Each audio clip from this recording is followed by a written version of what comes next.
Hello everyone and welcome to Mr. B's short English lesson. Today we talk about the present perfect. We will talk about when you use the present perfect, how you use the present perfect, the short forms, negative sentences, questions, and signal words for the present perfect. We start with when you use the present perfect. This is the timeline and this is the moment now. And here we have some kind of event in the past. It's not known exactly when the event took place, and it's not important when the event took place. But what's important is that this event has an effect on the present or the future. Then we use the present perfect. This is an example. He has made some cake. So, timeline and now. The event in the past is the making of the cake. Again, it's not known when exactly someone made the cake, and it's not important because what's important is the effect on the present or the future, and the effect is yummy, we have cake.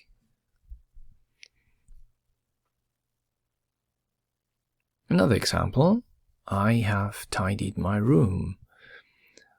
Timeline now, and the event in the past is I tidied my room.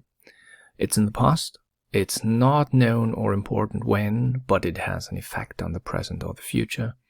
And the effect is, yes, the room is tidy.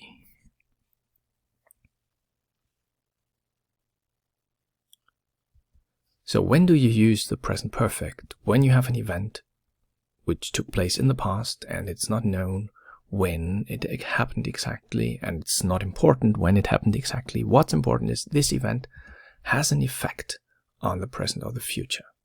This is when you use the present perfect.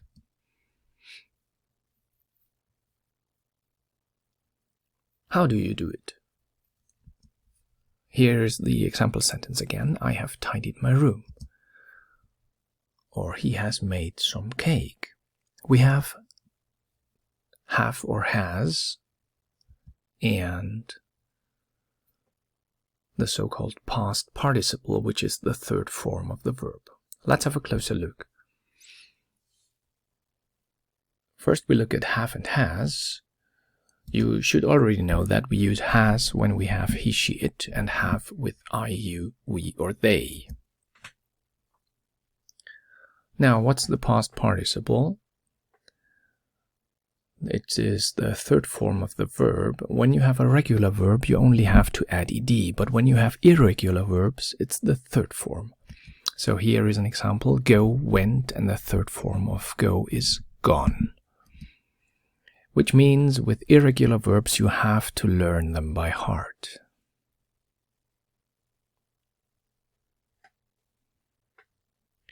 Short forms. You can make the short form with have, which is only apostrophe ve, like I have tidied my room is I've tidied my room, and has is the short form apostrophe s, so he's made some cake. Now let's make the sentences negative. I have tidied my room. So it's very easy, I have not or I haven't. And when you have has, it's has not or hasn't, so he has not made some cake. Questions. You know how to do questions. First we have a question word, then we have or has, a subject, a verb in the third form, and the object with a question mark in the end. First, we have a look at questions with question words. So where have you found my keys? You know, when you have questions with question words, you have to give a long answer. And has she made dinner is a question without a question word. And you have to give short answers like yes, she has, or no, she hasn't. And in the end, let's look at signal words. The signal words are already, just recently, never, not yet, ever, yet, and since and for. First we look at the first ones and how you use it.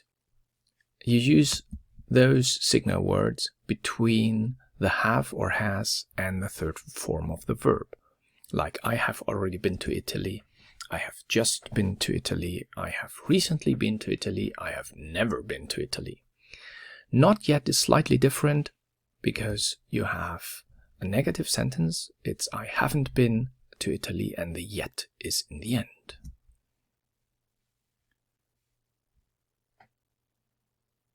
Ever and yet you use in questions. Have you ever visited London? Or have you brushed your teeth yet? Yet, you can remember, is always at the end of the sentence, no matter if it's a question or not. And the last ones, since and for. You use since when you talk about a point in time, and for when you talk about a period of time. I have played basketball since 2015. 2015 is a certain point in time. And I have played basketball for 6 years. You have for 6 years because this is a period of time. So that's it about the present perfect. Thanks for watching. Bye-bye.